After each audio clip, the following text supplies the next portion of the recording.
مساء الفل. والنهارده بقى تاني يوم في كاس العالم. كان يوم مصري جدا مع ان مصر ما بتلعبش في المونديال.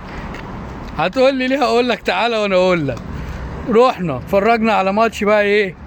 ايران وهي بتلعب انجلترا، والمصريين بيشجعوا بقى، ما اقولكش المصريين بيشجعوا انجلترا كأن المنتخب ده منتخب ابن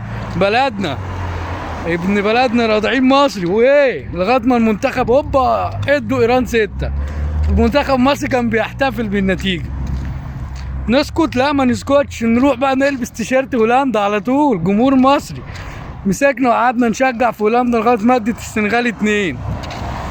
هم كده المصريين كيادين ما بيسيبوش حقهم، ولا تقول لي بقى كروش، ولا تقول لي بقى السنغال، ولا تقول لي الليزر، ولا تقول لي مش عارف ايه. مساء الفل.